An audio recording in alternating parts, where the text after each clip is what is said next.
بالله من الشيطان الرجيم بسم الله الرحمن الرحيم يا أيها الذين آمنوا اطيعوا الله وأطيعوا الرسول وأولي الأمر منكم صدق الله العظيم.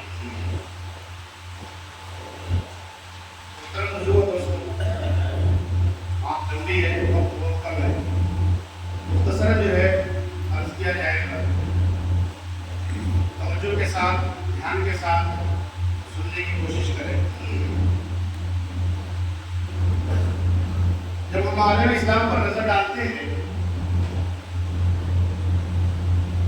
تو کچھ چیزیں تو ایسی ہیں جو اسلام کے اندر اور تمام فرقوں کے اندر اتحادی ہے، سب لوگ اس کو مانتے ہیں، سب لوگ اس کے قائل ہیں. جسے اللہ کا الہ ہونا، معبود ہونا سبھی لوگ مانتے ہیں اور سبھی لوگ اس کے قائل ہیں. اسی طریقے سے اللہ کا وحدہ لا شریک ہونا، اس کے بھی سب قائل ہیں. پیارے نبی جناب محمد عربی صلی اللہ علیہ وسلم کو آخری نبی ماننا، اس کے بھی سب قائل ہیں. قرآن کریم اللہ کی کتاب ہے، جناب محمد عربی صلی اللہ علیہ وسلم پر نازل ہوئی ہے، اس کو بھی سب مانتے ہیں. تو موٹی موٹی جو چیزیں ہیں اس میں سب کا اتفاق ہے، لیکن اس اتفاق کے باوجود ایک بہت بڑا اختلاف ہے. تو اختلاف کہاں پیدا ہوتا ہے، کس طریقے سے ہوتا ہے اور صحیح بات کیا ہے، اسی کو ہم سمجھنے کی کوشش کریں گے. دیکھیے ایک فرقہ بنتا ہے اور وہ اپنا ایک اصول بناتا ہے. کیا بناتا ہے؟ اپنا ایک اصول بناتا ہے. اس کا جو اصول ہوتا ہے وہ خود ساختہ ہوتا ہے، یعنی خود بناتا ہے وہ اصول، اور پھر اس اپنے بنائے ہوئے اصول کے مطابق وہ ہمیں جانچنے کی کوشش کرتا ہے اپنے طریقے پر، اس کا اپنے طریقے. دیکھیے ایک فرقہ آتا ہے اور وہ اپنا اصول بناتا ہے محبت رسول. کیا بناتا ہے؟ محبت رسول. وہ اصول بناتا ہے محبت رسول کا، اور پھر اس کو جو ہے اس کے جانچنے کا انداز ہے، جانچنے کا طریقہ ہے، وہ بھی اس کا خود ساختہ ہے، خود بنایا ہوا ہے. تو اصول بھی خود ساختہ ہے، جانچنے کا طریقہ بھی خود ساختہ ہے، خود ہی بنایا ہے. اب میرا جیسا آدمی ہے، آپ جیسا آدمی، ایک آدمی داڑھی بھی ہے، ٹوپی بھی ہے، کرتا بھی، پیجامہ بھی ہے، 5 وقت کا نمازی بھی ہے، اور جو ہے حج بھی کیا ہوا ہے، عمرے بھی کیے ہوئے ہیں، اور تہجد بھی پڑھتا ہے، عشاء بھی پڑھتا ہے، وہ بھی سب کچھ کرتا ہے، دین کے تمام جو ہے تمام چیزوں پر عمل کرتا ہے. لیکن وہ اس حلیے کے ساتھ وہ ان کے گروہ میں چلا جائے تو ان کے نزدیک استاد رسول مانا جائے گا. کیا بنا جائے گا؟ استاد رسول مانا جائے گا. ایک آدمی اس کی ٹوپی بھی نہیں ہے، داڑھی بھی نہیں ہے، بیک سیٹ پہنا ہوا ہے اور بیوی رکھتا ہے، اور وہ جا کر کے 2-4 نعرے لگا دے گا اور محبت رسول کیا جو ہے اس کو انعام دیا جائے گا کہ محبت رسول اس کے اندر ہے، اور یہ جو ہے رسول اللہ صلی اللہ علیہ وسلم کا جو ہے عاشق رسول، اس کو سرٹیفکیٹ مل جائے گا. دوسرا گروہ آتا ہے، وہ اپنا ایک اصول بناتا ہے محبت اہل بیت کا. اس کا محبت اہل بیت کا، اس کے جانچنے کا طریقہ بھی اس کا خود اپنا ہے. آپ اس حلیے کے ساتھ جو میں نے بتایا ہے، اس حلیے کے ساتھ ان کے پاس چلے جائیں، وہ آپ کو گستاخ اہل بیت کرے گا، گستاخ اہل بیت کرے گا. اور ایک آدمی جو ان حلیے سے بالکل کے پاک ہے، پینٹ شرٹ پہنا ہوا، ٹوپی بھی نہیں ہے، داڑھی بھی نہیں ہے، تو جا کر کے صدیق اکبر کو 2-4 گالیاں دے دے، حضرت عمر فاروق کو 2-4 گالیاں دے دے، وہ عاشق اہل بیت کہلائے گا. عاشق اہل. ایک فرقہ اور آتا ہے، وہ بھی نعرہ لگاتا ہے قرآن کا حدیث کا. اس کا ہم قرآن اور حدیث پر عمل کرنے والے، قرآن حدیث کی دعوت کرتا ہے، قرآن حدیث کے دلائل دیتا ہے. آپ ان کے ساتھ، اس حلیے کے ساتھ جو میں نے بتایا ہے اصول سے چلے جائیں، تب بھی آپ جو ہے ان کے نزدیک ایمان والے نہیں کہلائے، ان کے نزدیک آپ جو ہے صحیح راستے پر نامزد نہیں کہلائیں گے. ایک آدمی آئے گا امام حنیفہ کو 2-4 گالیاں دے دے گا, امام شافعی کو 2-4 گالیاں دے دے گا, تو وہ ان کے نزدیک سب سے بڑا جو ہے غیر متعلق دکھائے گا, سب سے بڑا جو ہے دین کا اتباع کرنے والا دکھائے گا. تو دیکھیے جو ہے ایک گروہ نے, بریلیوں نے اپنا جو اصول بنایا, خود ساختہ اصول قاعدہ بنایا محبت رسول کا, اور جانچنے کا طریقہ کیا ہے, وہ جانچنے کا طریقہ بھی انہوں نے خود ہی بنایا ہے. تو کہہ رہے ہیں اگر تم نے جو اصول بنایا ہے اور جو جانچنے کا تمہارا انداز ہے, جو طریقہ ہے, اگر تم اس طریقے سے ہمیں جانچنا چاہتے ہو تو قیامت تک تم ہمیں وہاں نہیں پاؤ گے. شیعوں نے جو اپنا اصول بنایا ہے محبت اہل بیت کا, اور جو جانچنے کا طریقہ ہے, جو ان کا جو انداز ہے, اس انداز سے اگر تم ہمیں جانچنا چاہو گے, پرکھنا چاہو گے تو ہمیں قیامت تک وہاں نہیں پاؤ گے. غیر مقلدوں نے جو اپنا اصول بنایا ہے خود ساختہ اصول قرآن و حدیث کا نام لے کر کے, یعنی کس طریقے سے تم نے اصول بنایا ہے اور جو تمہارے جانچنے کا انداز ہے, جو طریقہ ہے, اس طریقے سے تم ہمیں جانچو گے تو ہمیں تم وہاں نہیں پاؤ. یہ ہو گیا اختلاف اس طریقے سے پیدا ہوا. اب جو ہے صحیح طریقہ کیا ہے؟ صحیح طریقہ یہ ہے اللہ کے رسول صلی اللہ علیہ وسلم نے اصول بتایا ہے, اس اصول کے مطابق جو اترے گا وہ صحیح کہلائے گا, حق پر کہلائے گا. اس اصول کے مطابق جو نہیں اترے گا وہ ناحق کہلائے گا. وہ کس کا بتایا وہ طریقہ ہے؟ وہ پیارے نبی جناب محمد عربی صلی اللہ علیہ وسلم کا بتایا ہوا طریقہ ہے. وہ اصول ہے, وہ ضابطہ ہے, وہ قانون ہے. وہ کیا ہے؟ ما انا علیہ واصحابی, اس پر میں اور میرے صحابہ ہیں. اللہ کے رسول صلی اللہ علیہ وسلم نے ارشاد فرمایا کہ پہلی امتوں میں جو ہے 72 فرقے تھے, میری امت میں 73 فرقے ہوں گے. اور نعل کی نعل, جیسے 2 جوتے برابر ہوتے ہیں ایسے ہی ان کے نقش قدم پر چلیں گے, اور اس میں سے سب لوگ جہنم میں جائیں گے سوائے اس کے جس پر میں اور میرے صحابہ, ما انا علیہ واصحابی, اس پر میں اور میرے صحابہ. تو اللہ کے رسول صلی اللہ علیہ وسلم نے یہ اصول بتایا ہے, ضابطہ بتایا ہے. انہوں نے اپنا ضابطہ خود بنایا ہے, ان کا ضابطہ خود ساختہ ہے, دیگر فرقوں کا ضابطہ خود ساختہ ہے, خود ہی انہوں نے بنایا ہے, اور جانچنے کا انداز بھی ان کا خود اپنا ہے. لیکن یہ جو اصول ہے یہ پیارے نبی صلی اللہ علیہ وسلم کا بتایا. اب یہ اصول صحیح ہے یا ان کا بنایا وہ اصول صحیح ہے؟ ان کے جو بنائے ہوئے اصول ہیں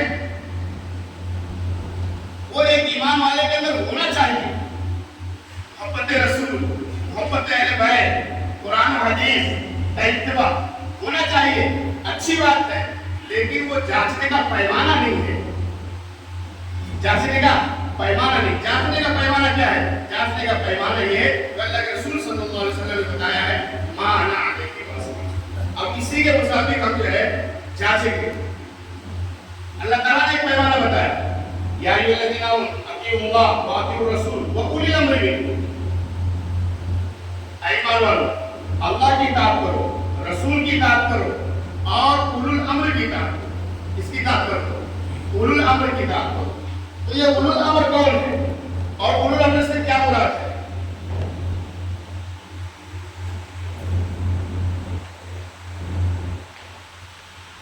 یا ایھا الذین آمنوا اطیعوا اللہ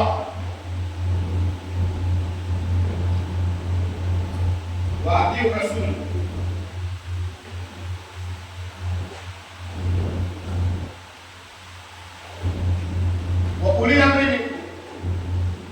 یہ اولو الامر سے کون مراد ہے؟ اولو الامر سے نبی مراد ہے کہ غیر نبی مراد ہے؟ اولو الامر سے کون مراد ہے؟ نبی مراد ہے کہ غیر نبی مراد ہے؟ غیر نبی مراد ہے.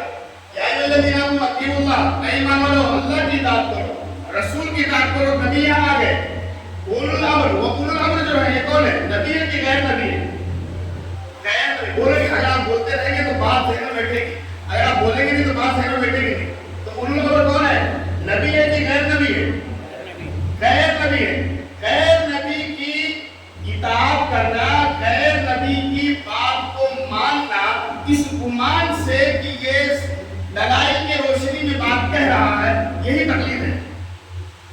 غیر نبی کی بات کو ماننا اس گمان سے کہ یہ دلائل کی روشنی میں بات کہہ رہا ہے، یہی تقلید ہے. دیکھیے صحابہ کرام نے مصنف شرح میں مصنف عبد الرزاق میں دیکھیے صحابہ کرام نے تقریباً 30,000 فتاوے دیے. 30,000 فتاوے موجود ہیں جس میں ان سے سوال کیا گیا، فتویٰ معلوم کیا گیا، انہوں نے اس کا جواب دیا اور دلیل نہیں دی. یہی تو تقلید ہے. اور یہی کیا ہے؟ یہی تو تقلید ہے. تو یہاں پر اولو الامر سے کون مراد ہے؟ نبی کی غیر نبی. غیر نبی مراد ہے. کون مراد ہے؟ غیر نبی مراد ہے. اب ہم یہاں سے آئیں گے غیر مقلدین کے پاس اور ان سے پوچھیں گے اولو الامر سے کون مراد ہے، تو کیا کہیں گے؟ وہ کچھ بھی کہیں گے. حاکم کہیں، کیا کہیں؟ حاکم کہیں، مجتہد کہیں، کیا کہیں؟ مجتہد کہیں اور خلفائے راشدین کہیں.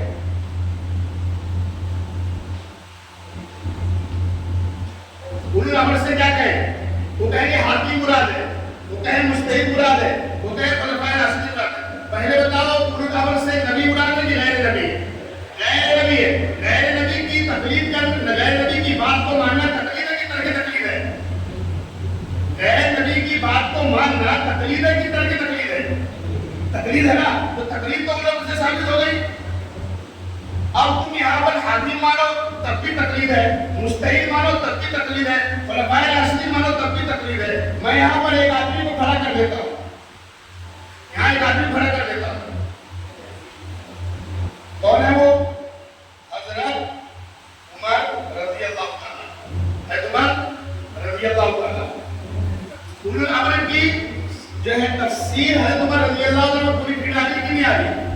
حضرت عمر رضی اللہ عنہ حاکم بھی ہے، مانے مجتہد بھی ہے، مانے خلفائے راشدین میں سے بھی ہے.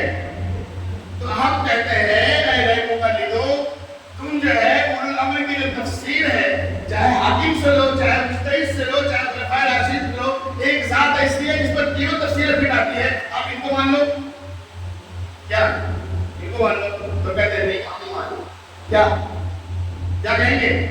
ہم نہیں مانیں گے. حاکم اگر جو ہے مجتہد نہیں ہے تو کیا کرے گا؟ مجتہد سے مسئلہ معلوم کرے گا اور اس کا نفاذ کرے گا. کیا کرے گا؟ اس کا نفاذ کرے گا. تو اولو الامر جو ہے حضرت عمر رضی اللہ تعالیٰ عنہ کی ذات پر یہ پوری فٹ آ رہی ہے، لیکن غیر مقلدین نہیں مانے. کیا وجہ نہیں مانیں گے؟ حضرت عمر رضی اللہ تعالیٰ عنہ کی جو شخصیت ہے وہ الفارق بین الحق والباطل، جو حق اور باطل کے درمیان میں فرق کرنے والی. اور غیر مقلدین کی جو شخصیتیں ہیں یہ جو ہے باطل ہے. اور حضرت عمر رضی اللہ تعالیٰ کو دیکھ کر کے شیطان بھاگ جایا کرتا تھا، اس لیے ان کو دیکھ کر کے شیطان بھاگ جاتے ہیں. اس لیے یہاں تک وہ نہیں آئے، یہاں تک وہ نہیں آتے. دوسری بات اور اس بات کو سمجھنے کے لیے ایک بات اور سمجھنا پڑے گا.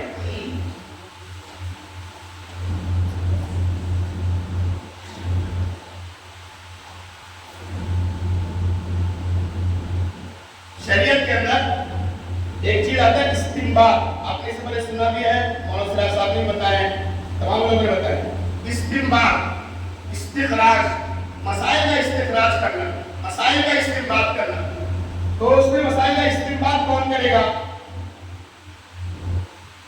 ایک ہوتا ہے مجتہد،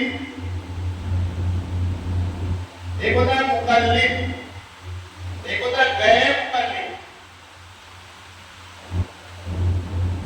کیا؟ استنباط، استخراج. مجتہد یہ فہیم ہوتا ہے، سمجھدار ہوتا ہے. مقلد اس کے اندر فہم نہیں ہوتی ہے، سمجھ نہیں ہوتی ہے. اور غیر مقلد اس کے اندر بھی فہم اور سمجھ نہیں ہوتی ہے.